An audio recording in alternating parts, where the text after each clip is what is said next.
তার আগে যে আপনাকে আর একটা ছোট্ট কাজ করতে হবে রাজামশাই। আমাদের মহারাজের এই পত্র যে আপনাকে গ্রহণ করতে হবে। আরে আরে, এ কি কাণ্ড! কেন রাজামশাই, কিরকম কাণ্ড? মহারাজ যখন বলছেন কাণ্ড তখন কাণ্ড। তোমরা এসেছো, তার সঙ্গে আবার চিঠিও এসেছে। ও ওরে বাবা, এখন কাকে ধরি আর কাকে ছাড়ি! এই সত্যি মহারাজ, এ কি সমস্যা! বসে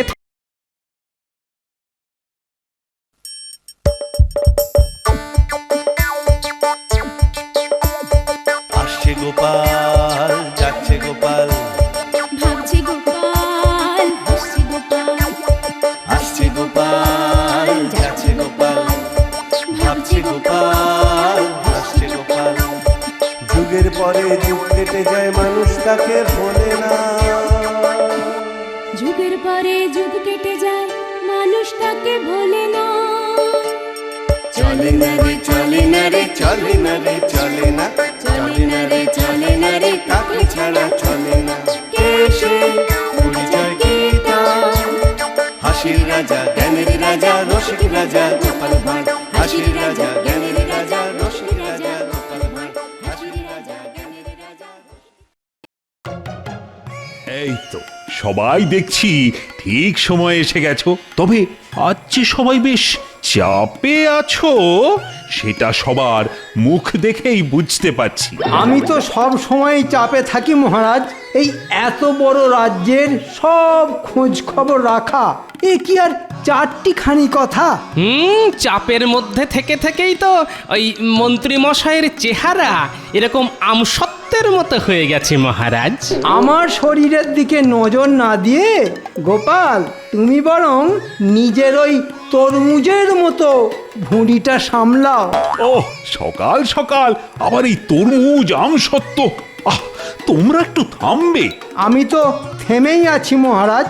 এই যে এই নড়ছিও না, চড়ছিও না। আসলে আপনি যতক্ষণ না বলছেন পুরস্কারটা কে পাবে, ততক্ষণ মনটা কেমন ওই খচখচ করছে আর কি। আর এটা তো যে সে পুরস্কার নয়, হ্যাঁ, একেবারে নগর রত্ন পুরস্কার। না না, কোনো চিন্তা নেই। আমি বেশ ভেবে চিন্তেই বিজয়ীর নাম ঘোষণা করব। যে কোনো বুদ্ধিমান লোকই তাই করে মহারাজ। থাক, খুব হয়েছে, তোমাকে আর ফোড়ন কাটতে হবে না।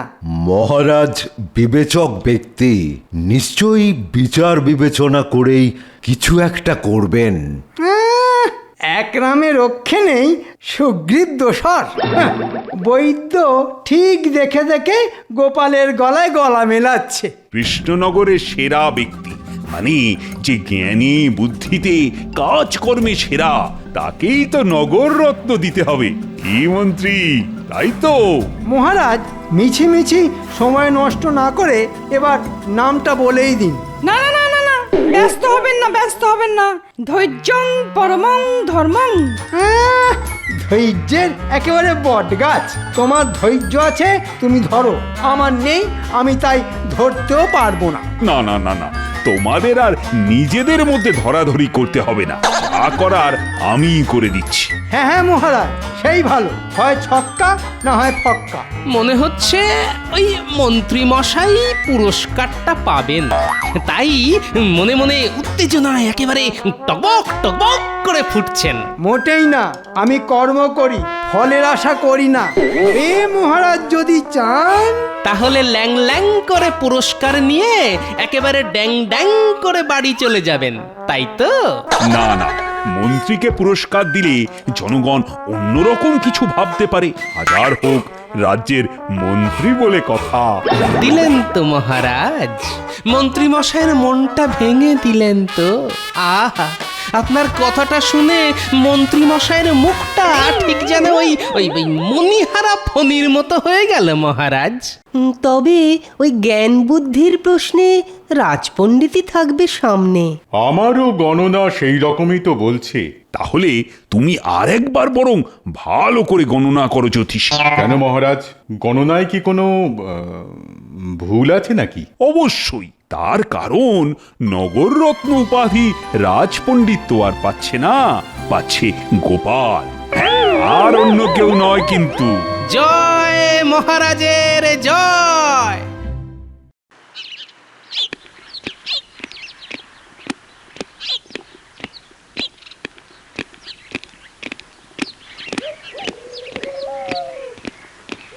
এ কি ব্যাপার, কি সবাই যে একেবারে দল বেঁধে হাজির হয়েছে দেখছি, আর মুখগুলোও তো কেমন পাঁচের মতন করে ঝুলিয়ে রেখেছো।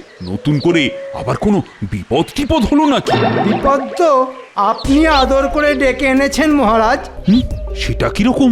ওই যে গোপালকে নগররত্ন সম্মান দিয়ে। ও তাই বলো, যত কাণ্ড ওই গোপালকে নিয়ে। লোকজন তো এমনও বলছে যে আপনি গোপালকে এই বিশেষ স্নেহ করেন বলে তাই এই সম্মান বেছে বেছে ওই গোপালকেই নাকি দিয়েছেন। ও মা, মহারাজ এটা কি সত্যি?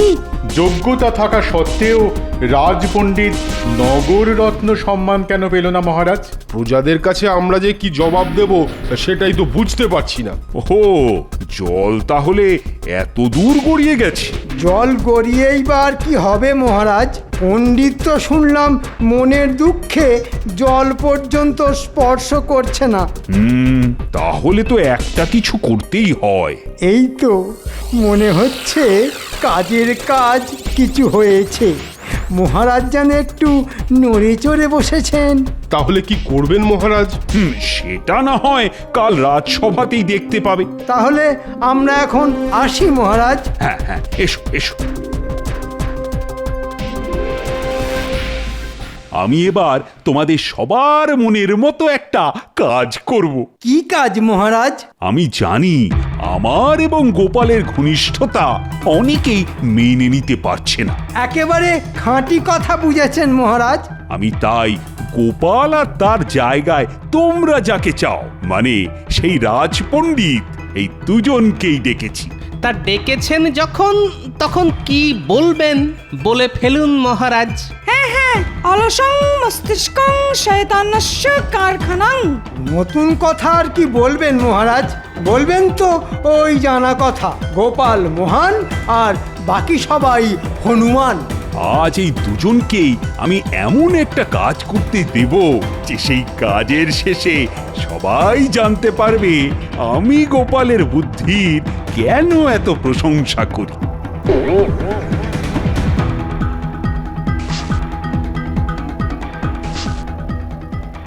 এবার কি তবে আমরা ওই পত্রবাহকের কাজ পেলাম মহারাজ? হ্যাঁ, কতকটা সেরকমই বলতে পারো। এ আবার কেমন কাজ মহারাজ? তোমরা দুজনেই এই দুটো চিঠি নিয়ে খাম্বাজ রাজাকে গিয়ে দেবে। এ আর এমন কি কাজ হলো মহারাজ? এই কাজ দিয়ে কি আর বুদ্ধির পরীক্ষা হয়? এটা তো যে কেউ পারবে। গেলাম, চিঠি দিলাম, চলে এলাম। কাজটা যে কত সহজ সেটা তো কাজ শেষ হলেই বোঝা যাবে। ততক্ষণ না হয় একটু অপেক্ষাই করো। তাই তাই তাই খাম্বা যেতে যাই, খাম্বাজ রাজা ভালো, রাজা কিলচড় নাই। ও, গোপালের যেন খুব ফুর্তি হচ্ছে। তা একটু হচ্ছে বই কি রাজপণ্ডিত। একটু নয় বরং কিঞ্চিত অধিক আনন্দে একেবারে ডগমগং ডগমগং। ফাঁকতালে এমন খাম্বাজ ভ্রমণ হচ্ছে, ফুর্তি একটু হবে বই কি। কিন্তু মহারাজ যে পত্রের মধ্যে কি লিখে পাঠিয়েছেন সেটাই তো জানতে পারছি না। মহারাজের কাজ মহারাজ করেছেন, তাতে আমাদের কি আসে আর কি যায়? মনে হচ্ছে বেটা গোপাল নিজ্ঞাত কোনো ফোন দিয়ে এঁটেছে। আরে চলো চলো চলো, খাম্বাজ রাজার খাতির খাবো, চলো চলো চলো। না, মনে হচ্ছে গোপালকে একটু সমঝে চলতে হবে।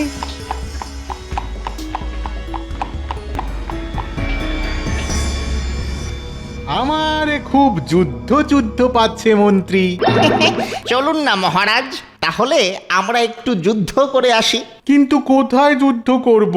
কেন মহারাজ? মাঠে ঘাটে জলে জঙ্গলে? আরে দূর, বলছি কোন রাজ্যের বিরুদ্ধে যুদ্ধ করব? সে না হয় একটা রাজ্য ঠিক করে নেব। করে নেব না করে করো। একটা কোনো রাজ্য খুঁজে বার করো মন্ত্রী। যুদ্ধ করব ও মন্ত্রী, আমি যুদ্ধ করব। কিন্তু ব্যাপারটা হলো আপনি যুদ্ধ করবেন কেন মহারাজ? শত্রুপক্ষকে ধরে ধরে একেবারে কচু কাটা করব, আমি যুদ্ধ করব। কিন্তু তার আগে যে আপনাকে আর একটা ছোট্ট কাজ করতে হবে রাজামশাই। আমাদের মহারাজের এই পত্র যে আপনাকে গ্রহণ করতে হবে। আরে আরে, এ কি কাণ্ড! কেন রাজামশাই, কিরকম কাণ্ড? মহারাজ যখন বলছেন কাণ্ড তখন কাণ্ড। তোমরা এসেছো, তার সঙ্গে আবার চিঠিও এসেছে। ও ওরে বাবা, এখন কাকে ধরি আর কাকে ছাড়ি! এই সত্যি মহারাজ, এ কি সমস্যা! বসে থেকে থেকে মনে হচ্ছে এদের বুদ্ধির গোড়ায় মাটি জমে গেছে। যেমন রাজা তার তেমন মন্ত্রী। এই তালে এদের এই বোকামুকে কাজে লাগাতে হবে। হ্যাঁ, এবার দেখি দেখি দেখি চিঠিতে কি লিখেছে কৃষ্ণচন্দ্র, দেখি দেখি। হ্যাঁ, নিশ্চয়ই কোনো খাস খবর।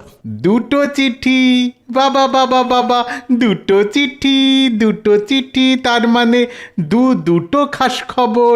বাবা বাবা বাবা, একেবারে জবর খবর। হা হা। না না না রাজামশাই, ওই চিঠি তো এখনই খোলা যাবে না। এই মরেছে, গোপালের মতলবটা কি? খোলা যাবে না? হ্যাঁ, কিন্তু কেন কেন খোলা যাবে না? আজ থেকে ঠিক 1 সপ্তাহ পরে শুক্ল পূর্ণিমার দিনে আপনি ওই চিঠি খুলবেন। ওরে বাবা, একেবারে 1 সপ্তাহ পরে? ধৈর্যং পরমং ধর্মং। কিন্তু তার আগে যদি চিঠি খোলা হয়? তাহলে জ্যোতিষী ডেকে বিচার করিয়ে চিঠির দোষ কাটাতে হবে। তবে তাতেও যে খুব একটা সুবিধের হবে তা নয়। না না না, তাহলে ওসব থাক। চিঠি না হয় 1 সপ্তাহ পরেই খোলা হবে। আর ততদিনে গোপালের আর পণ্ডিতের এখানে খ্যাটন হবে।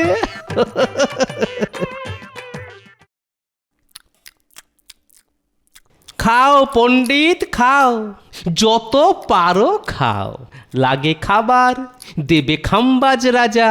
ও, এইভাবে বসে বসে খাওয়ার মতলবটা দারুণ করেছো বটে, কিন্তু আবার কি? সাধে কি আর বেছে বেছে 1 সপ্তাহ সময় চেয়েছি? খাম্বাজ রাজা না পারবে আমাদের কথা ফেলতে, আর না পারবে গিলতে। কিন্তু চিঠিটায় কি লেখা আছে সেটাই তো।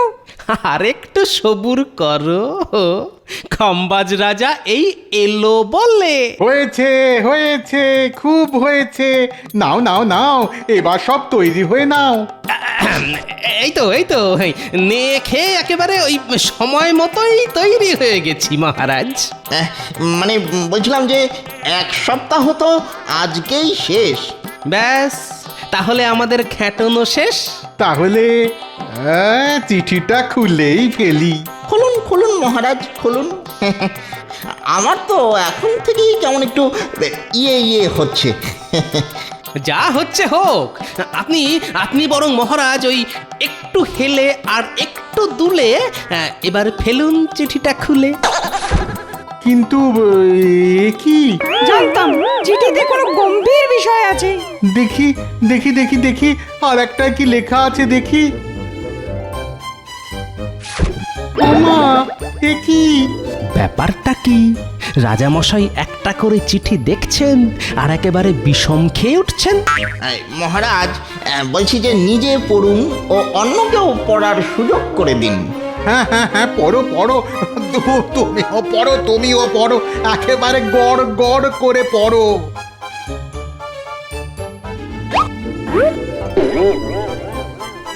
এ কি? আমরা কি কোনো দুঃসংবাদ নিয়ে এসেছি? না মানে কোনো ভয়ঙ্কর বিপদ? দুটি চিঠিতেই লেখা, পত্রবাহককে মৃত্যুদণ্ড দেওয়া হোক। সে আবার কি?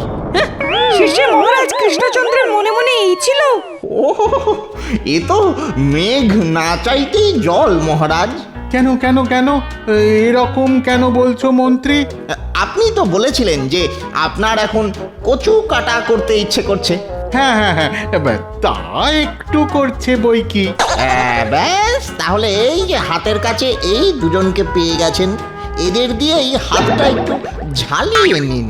তার মানে এদের দুজনকে দিয়ে? হ্যাঁ, এরা দুজনেই তো চিঠি নিয়ে এসেছে। আর তাছাড়া কৃষ্ণচন্দ্রের কথাও তো আর ফেলে দেওয়া যায় না। তাহলে তাহলে ওই কথাই রইলো, হ্যাঁ, তোমাদের মৃত্যুদণ্ড হলো। কিন্তু কিন্তু তার আগে তো মহারাজ জানা দরকার যে আমাদের অপরাধটা কি। অপরাধ?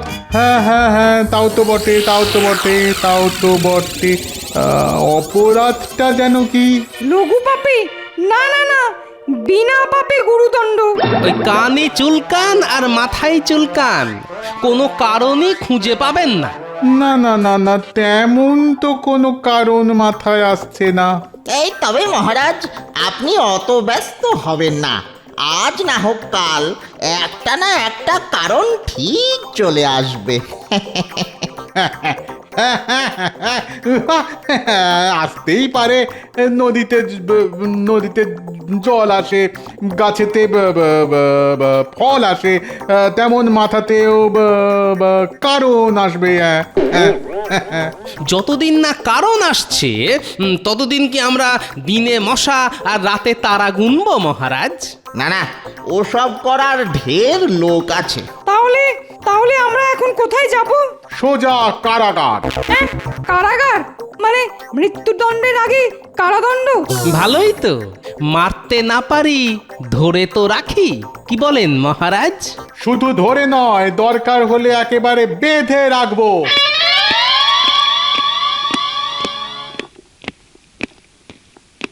বাবা বাবা বাবা বাবা, বেশ তো, খোশ মেজাজে আজও মনে হচ্ছে। করে নাও, করে নাও, যা ফুর্তি করার করে নাও। কেন কেন কেন? আবার কোন নতুন হুকুম হয়েছে? না না, যেমন কথা ছিল তেমনি কাজ।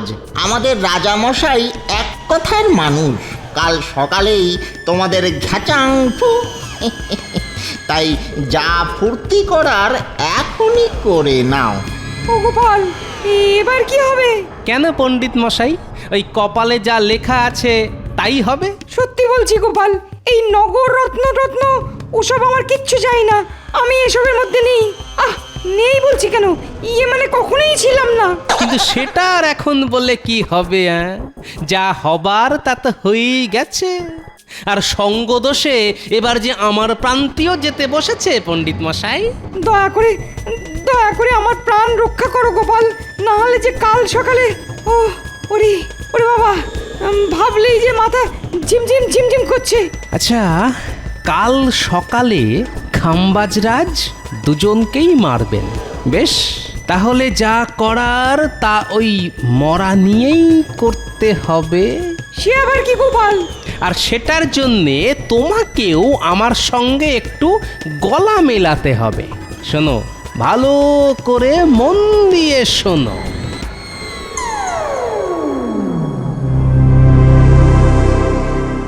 এই খবরদার, খবরদার, আগে আমি। না না না, ব্রাহ্মণং অগ্রে গচ্ছন্তি। আগে ব্রাহ্মণ পণ্ডিত, পরে তুমি। না না না, ওসব হবে না। আগে আমি, আমি আমি তারপর তুমি। মোটেই না, আগে আমি। কোনো কথা আমি শুনতে চাই না, আমাকে আগে মরতেই হবে। তুমি মরবে আর আমি কি দাঁড়িয়ে দাঁড়িয়ে দেখবো? আমি আগে মরবো। আরে আরে আরে, হয়েছেটা কি? মরবার দিনেও এত ঝগড়া ঝাঁটি করো কেন? হ্যাঁ, ওই মরবে বলেই মনে হয় ওদের মাথা খারাপ হয়ে গেছে। না না না, আমাদের মাথা একদম পরিষ্কার আছে। হ্যাঁ হ্যাঁ, মাথার ভেতর জ্ঞান একবারে টনটন করছে। সবই যখন ঠিক আছে, তাহলে লড়াইটা কিসের জন্য হচ্ছে শুনি? সব কিছু শুনে ফেললে যে আমাদের সব পরিকল্পনাই মাঠে মারা যাবে মহারাজ। না না না, ব্যাপারটা তোমাকে বলতেই হবে, না হলে আমি কিছুতেই ছাড়বো না। বলবো? আগে তাহলে বলেই ফেলি। কিছুদিন আগে মহারাজ কৃষ্ণচন্দ্রের কাছে এক ঋষি আসেন। তিনি রাজা কৃষ্ণচন্দ্রকে বলেন, আপনি যদি আপনার কোনো বন্ধুকে খাম্বাজ রাজ্যে পাঠান এবং সেই দেশের রাজার হাতে তাদের যদি মৃত্যু হয়, তাহলে পরের জন্মে তারা সেই দেশের রাজা এবং মন্ত্রী হয়ে জন্মাবে। হ্যাঁ, সে কি? এতটাই যখন শুনলেন, তখন বাকিটাও শুনুন মহারাজ। এখনো বাকি আছে? হ্যাঁ, আর মহারাজ কৃষ্ণচন্দ্র যদি এই কারণে খাম্বাজ রাজ্য আক্রমণ করেন, তাহলে খাম্বাজ রাজ সেই যুদ্ধে মারা পড়বেন। হ্যাঁ, আমি আগেই বুঝেছিলাম ওই চিঠির মধ্যে নিশ্চয়ই কোনো মতলব আছে। সেসব না হয় হলো, কিন্তু তার জন্যে তোমরা কেন লড়ছো? আগে ওই ঋষি বলেছিলেন যে আগে মরবে সে রাজা হবে, তাই আমি আগে মরতে চাই। না না না, আমি রাজা হব, তাই আমি আগে মরবো। না, আগে আমি। কেউ মরবে না, কেউ না, আমি কাউকে মারবো না। না না মহারাজ, না না মহারাজ, দয়া করে আমাদের মেরে ফেলুন মহারাজ। আমার না রাজা হওয়ার খুব বাসনা মহারাজ। গোপালের আবদারটা একবার শুনুন মহারাজ। ও, তোমাকে মেরে আমি নিজের সর্বনাশটা ডেকে আনি আর কি? হ্যাঁ, না না না না না না, সে গুড়ে বালি। যাও যাও যাও যাও যাও যাও, এক্ষুনি বের হয়ে যাও। এখানে কোনো মৃত্যুদণ্ড দেয়া হবে না। যা, তাহলে পরের জন্মে আর রাজা হব না। না, মনে হচ্ছে একটুর জন্য আর রাজা হওয়া হলো না। রাজা হবে যেন মামা বাড়ির আবদার। আর তোমাদের মহারাজকে বলে দিও, আমি জীবিত থাকতে মহারাজ কৃষ্ণচন্দ্রের কিছুতেই খাম্বাজ রাজ্যের রাজা হওয়া হবে না। বেশ, তাহলে না হয় অন্য কোনো রাজ্যে গিয়েই মরবো। এই তো দুজনেই একেবারে বেঁচে ফিরে এসেছো দেখছি। কিন্তু আপনি তো আমাদের মরার সব রকম ব্যবস্থাই করেছিলেন মহারাজ। ওই চিঠিতে লেখা ছিল বটে, পত্রবাহককে মৃত্যুদণ্ড দেওয়া হোক। হ্যাঁ, তারপরেও ওরা বেঁচে ফিরে এলো। এটা কি করে সম্ভব হলো? কিন্তু সব রোগেরই ওষুধ যে আমার কাছে আছে মহারাজ। সে কি আর আমি জানি না ভেবেছো? আমি তো শুধু সবাইকে এই কথাটাই বোঝাতে চেয়েছিলাম যে গোপালের বুদ্ধির তুলনা মেলা ভার। আপনি বোঝালেন, আর এরাও যে বুঝে গেল মহারাজ। আমি তো নিশ্চিতই ছিলাম যে গোপাল যখন আছে তখন কেউই ওদের কিচ্ছুটি করতে পারবে না। হ্যাঁ হ্যাঁ হ্যাঁ, রাখে গোপাল মারে কে। গোপালের বুদ্ধির কাছে খাম্বাজ রাজা একেবারে গো হারা নেড়ে গেছে। তার মানে টেকোটা আবার কোনো কায়দা করে খাম্বাজ রাজাকে ফাঁকি দিয়ে এসেছে। তাহলে এবার বুঝেছো তো সবাই কেন গোপালই একমাত্র নগর রত্ন হবার যোগ্য। সত্যি মহারাজ, গোপালই একমাত্র যোগ্য ব্যক্তি। গোপালই আমাদের নগরের রত্ন, তাই সবাই মিলে করি গোপালের নামে ধন্য ধন্য। তাহলে সবাই মিলে বলো, জয় গোপালের জয়, জয় গোপালের জয়, জয় জয় গোপালের জয়।